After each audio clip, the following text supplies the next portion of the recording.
Hello my dear students and welcome back to the channel. आज के class में हम कंटिन्यू करेंगे अपना सेमेस्टर नंबर 1 का paper business organisation and management. हम पिछले वीडियोस के अंदर unit number 1 unit number 2 already cover कर चुके थे।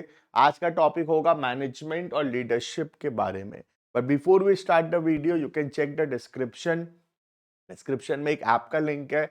ऐप को जरूर से डाउनलोड करो, रजिस्टर करो। वहाँ पे complete videos, notes, practice sets, important question सब कुछ अवेलेबल होगा। कुछ ग्रुप्स के भी लिंक हैं, टेलीग्राम चैनल का लिंक है, उसको भी ज्वाइन करो। वहाँ पे तुमको टाइमली अपडेट्स मिलता रहेगा। क्लियर? तो स्टार्ट करते हैं वीडियो को। आज का जो पहला टॉपिक है वो है difference between management and leadership. तो मैनेजमेंट हम ऑलरेडी पढ़ते हुए आ रहे हैं पिछले क्लासेस से। Management basically planning, organising, staffing, directing and controlling, इन चीजों को मिला के we call it as overall management. ठीक है। और लीडरशिप का मतलब होता है टू लीड, जो लोगों से काम करवाना, उनको गाइड करना, उनको मोटिवेट करना। This is the work of a leader. तो लीडर बेसिकली गाइड करता है ग्रुप को। जैसे एक टीम का कैप्टन होता है, जैसे क्रिकेट टीम है, क्रिकेट टीम का कैप्टन है, तो that captain is basically the leader. Leader अच्छा होना बहुत जरूरी है, क्योंकि अगर लीडर अच्छा नहीं होगा तो फिर फॉलोअर्स जो है वो काम नहीं कर सकेंगे। तो लीडर का काम होता है पाथ दिखाना, लीडिंग फ्रॉम द फ्रंट, सबको क्या करना है बताना, कैसे करना है बताना, और इंश्योर करना कि काम ठीक से हो। ठीक है। तो हम आज पढ़ेंगे difference between a management that is a manager and a leadership that is a leader. ठीक है। देखना, पहला स्कोप। तो management is overall planning, organising, staffing, directing and controlling process as they relate to the total organization। तो overall organisation का पूरा management जो है दैट इज मैनेजमेंट। मैनेजमेंट में पांच चीज आता है: planning, organising, staffing, directing and controlling. Clear है?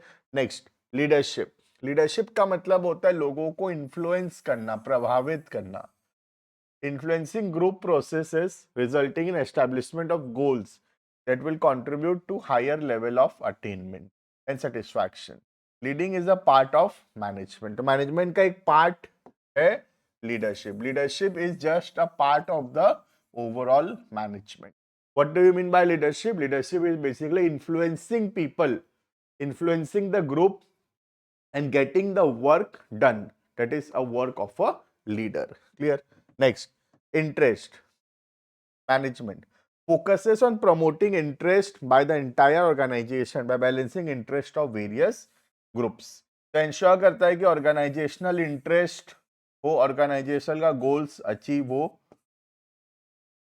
प्लस जो इंडिविजुअल इंटरेस्ट है, डिफरेंट ग्रुप्स है, वर्कर्स हैं, और तुम्हारे मैनेजमेंट है, इन्वेस्टर्स है, सोसाइटी है, उन सब का इंटरेस्ट भी अचीव हो। Clear? Leadership monitors, clarifies and influences the roles and tasks of performance of individuals to maximize their personal reward and simultaneously contribute to organizational goals। तो लीडरशिप गाइड करता है एम्प्लॉयज को सो दैट एम्प्लॉयज अपना maximum achieve कर सके, best जो result होगा organisation के लिए भी होगा, प्लस एम्प्लॉय का भी किसमें मैक्सिमम बेनिफिट होगा। Next, management. Management directs employees through formal authority. Formal authority मतलब पावर, फॉर्मल मतलब दो टाइप का, एक फॉर्मल, दूसरा है informal.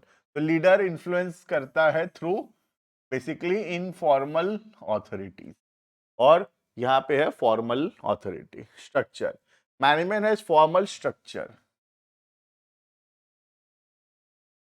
it functions only in the organized groups। Leaders may be both formal and informal। Formal मतलब पता होगा, जैसे कि कोई एस्टैब्लिश अथॉरिटी रिलेशनशिप से बना है, जैसे top level, middle level, lower level. तो टॉप लेवल का हाईएस्ट अथॉरिटी है, मिडिल का थोड़ा कम है, लोअर का और कम है, इसको बोलते हैं फॉर्मल। और इनफॉर्मल होता है जो रिटन में नहीं है बट ऐसे ही बन गया है, that is called as informal. ठीक है। Relationship, there is a formal relationship between the manager and the subordinate.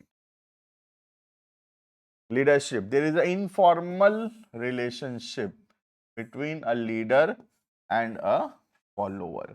ठीक है, फॉर्मल मतलब बेसिकली रिटन फॉर्म में होता है, informal that is not in written form. Management is generally stable. Leadership में not be stable. हो सकता है कभी लीडर का बात माने, कभी नहीं भी मानेंगे लोग. All the managers are leaders. सारे मैनेजर जो हैं वो कहीं ना कहीं लीडर हैं. अगर वो लीडर नहीं होते तो मैनेजर नहीं बन पाते. बट क्या सारे लीडर्स मैनेजर हैं? The answer is no. All the leaders are not manager. Clear है? तो all the managers are leaders but all the leaders are not manager. Clear है ये? This is the difference between management and leadership. Clear? अब हम आगे chapter में leadership को बहुत डिटेल में पढ़ेंगे. बहुत सारे थ्योरीज हैं जिसके अंदर हम आज पढ़ेंगे 3 थ्योरी में से पहला theory that is trait theory. ठीक है, theories of leadership. Different authors hold different views on the qualities that are considered essential for effective leadership. तो कुछ qualities हैं जिसका होना जरूरी है एक अच्छे लीडर के अंदर. Some emphasis on personal attributes and traits of a leadership, while other emphasis on actual behavior and action of the leader. तो कुछ थ्योरी फोकस करता है एट्रीब्यूट्स मतलब क्वालिटीज में, कुछ फोकस करता है एक्चुअल बिहेवियर में. तो अलग अलग थ्योरी अलग अलग के हिसाब से 3 थ्योरी हमारे सिलेबस में है. Trait theory, behavioural theory and contingency theory. हम पहला पढ़ेंगे आज, दैट इज ट्रेट थ्योरी. ठीक है. There are still other who emphasize the situations on which the leadership is to be exercised. The main theories are as follows. तो 3 theory है, हम उसके अंदर पहला थ्योरी शुरू कर रहे हैं, दैट इज ट्रेट थ्योरी. ठीक है. ट्रेट का मतलब होता है क्वालिटीज. ठीक है, देखना. The trait approach represents the earliest notion of leadership and was popular between, बहुत पहले का बना हुआ है, 1930s के समय का. According to this theory, there are certain personal qualities and traits which are essential to be a successful leader. The advocates of their theory are of the optimum that persons who are the leaders are psychologically better adjusted to display better judgment and to engage themselves in social activities. तो ये theory का बोलना है, trait theory का, कि जो leaders होते हैं उनका कुछ पर्सनल क्वालिटी, कुछ ट्रेट्स होता है जो उनको सक्सेसफुल बनाता है, वो दूसरों से अलग होते हैं. कुछ उनमें ऐसे क्वालिटीज होते हैं जो उनको अलग बनाता है.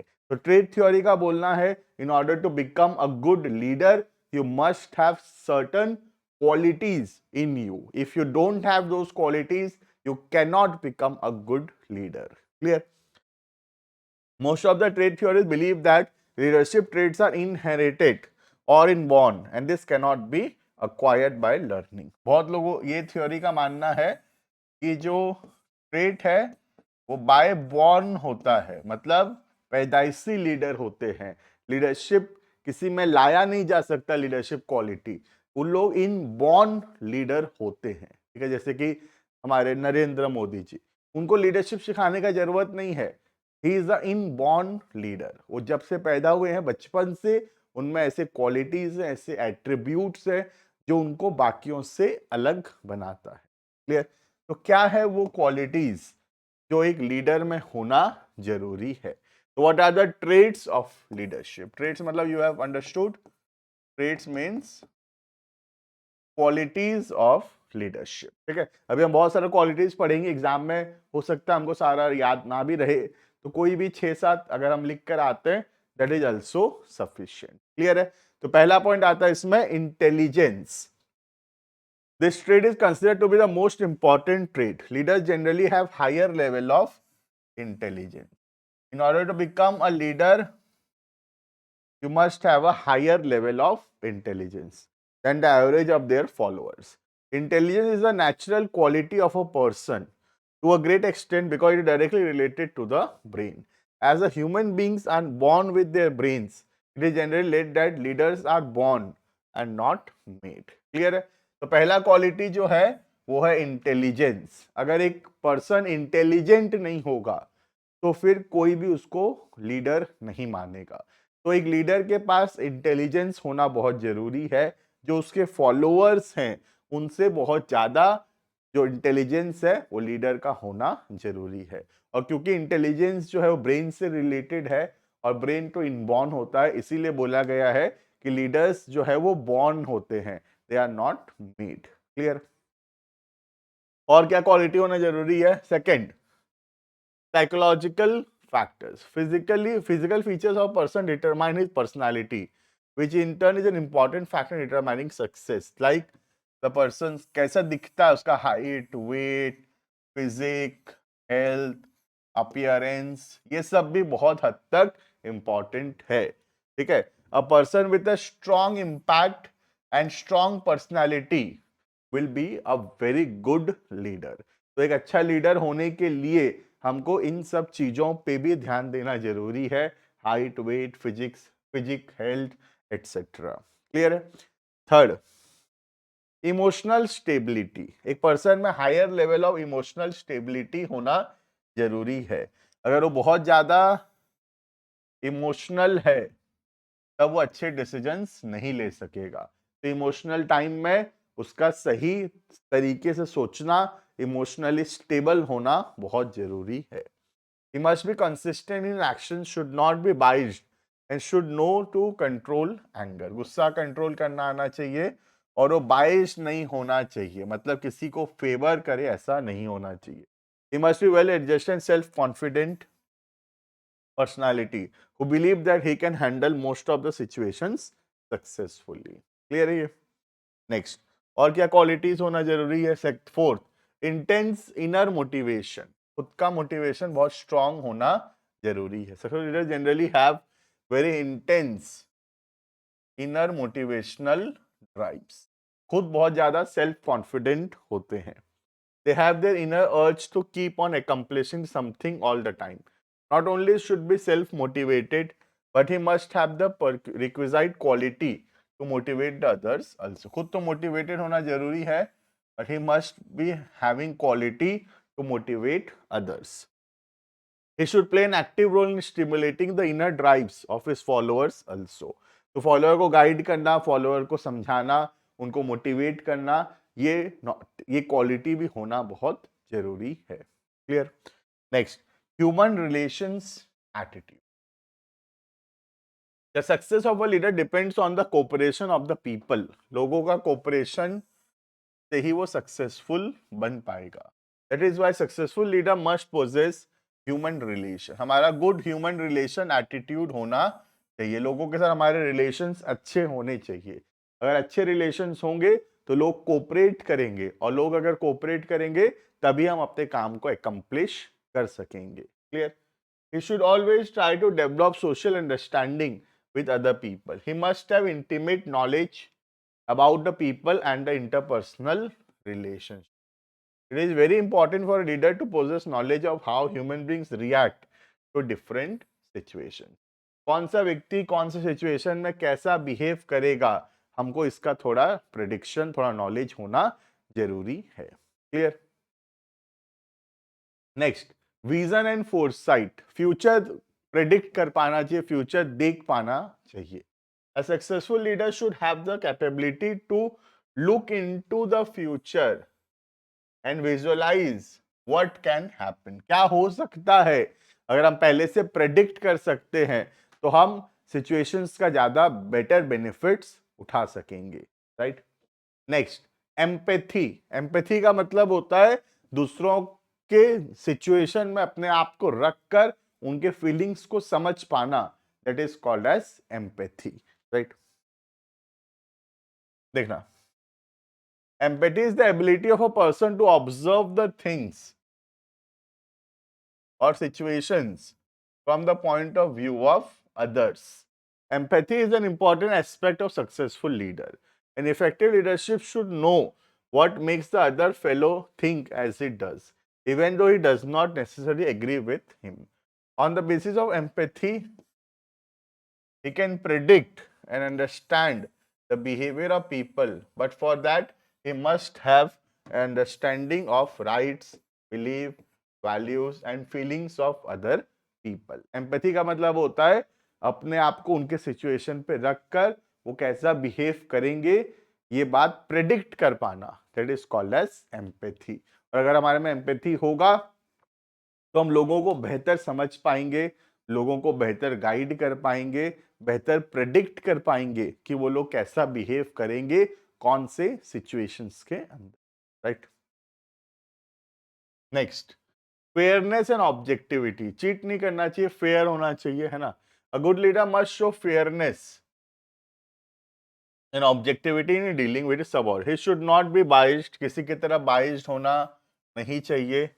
And he should not allow himself to become emotionally involved to the extent that it becomes difficult to make an objective diagnosis and implement the required action. तो फेयरनेस के साथ, बिना चीट किए, बिना बाइस्ड हुए, बिना इमोशनल हुए सही डिसीजंस ले पाना चाहिए एक leader, right. Next, technical skills का होना बहुत जरूरी है।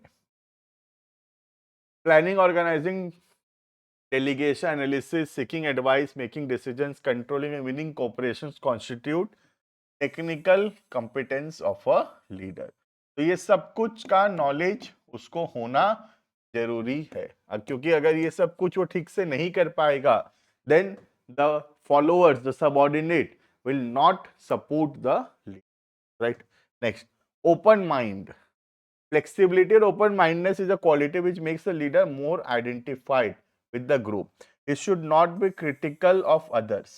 He must accommodate the viewpoint of others. Open mind मतलब लोगों का बात सुनना और अपने decisions को बदलना on the basis of the opinions of the others. That is called as open-minded and adaptability. कई लोग ऐसे होते हैं जो खुद कर रहे हैं उसको सही मानते हैं, दूसरों का सुनना नहीं चाहते, तो उससे क्या होगा, they are not open minded, तो it will hamper the quality of leadership. एक अच्छा लीडर ओपन माइंडेड होना जरूरी है, लोगों का बात को सुने और अगर जरूरत पड़े तो डिसीजंस को चेंज करे as per the suggestions of the subordinate, right. Last, art of communication. अच्छा कम्युनिकेशन होना बहुत जरूरी है। A successful leader must know how to communicate effectively. अगर हम अच्छे से कम्युनिकेशन स्किल्स नहीं है हमें तो हम कभी भी अच्छे लीडर नहीं बन पाएंगे। Good communication skills can be used for persuasive, informative, stimulating purpose. A successful leader generally an extrovert and self-confident. तो इंट्रोवर्ट नहीं होना चाहिए, एक्सट्रोवर्ट होना चाहिए, मतलब लोगों से बात करना चाहिए, शर्माना नहीं चाहिए, एंड सेल्फ कॉन्फिडेंट होना बहुत जरूरी है। तो कई लोग जो सेल्फ कॉन्फिडेंट नहीं होते या इंट्रोवर्ट होते हैं, लोगों से, दूसरों लोगों से बातचीत नहीं कर पाते, वो लोग अच्छे लीडर्स नहीं बनेंगे, right. Next, social skills. Social skills is a very important part of successful leadership. A leader know the plus and minus points of his subordinate. He should have the ability to work with his people in such a way that he wins the confidence and loyalty. तो जरूरी है कि हम इस तरीके से काम करें कि हमारे सबऑर्डिनेट्स जो है हम पे भरोसा करें, हम उनका कॉन्फिडेंस, उनका ट्रस्ट जो है अर्न कर सकें। A successful leader is the one with whom people cooperate willingly and not under any pressure. तो अगर हमको अच्छा लीडर बनना है तो हमारे जो फॉलोअर्स हैं वो अपने इच्छा से हमको सपोर्ट करेंगे, तब हम अच्छे लीडर बनेंगे। अगर वो लोग बाय प्रेशर अगर हमको सपोर्ट कर रहे हैं तो कभी भी हम अच्छे लीडर नहीं बनेंगे। तो एक अच्छा लीडर ऐसा होता है जो अपने फॉलोअर्स को कॉन्फिडेंस दिलाता है, जिससे उसके फॉलोअर्स विलिंगली सपोर्ट करते हैं उस लीडर को। क्लियर है? तो these are the qualities of a good leader. तो बहुत सारे लीडरशिप के थ्योरीज हैं जिसके अंदर हम पहला थ्योरी पढ़े आज, which is called as the trait theory. Clear है?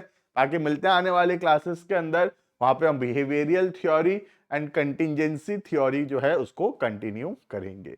आने वाले क्लासेस में बाकी टॉपिक्स को पढ़ेंगे। वीडियो अच्छा लगा तो लाइक शेयर सब्सक्राइब जरूर से कर लेना चैनल को। ऐप का लिंक है डिस्क्रिप्शन में, डाउनलोड करो, रजिस्टर करो, कंप्लीट वीडियोस, नोट्स सब कुछ वहां पे अवेलेबल होगा। Thank you and bye bye.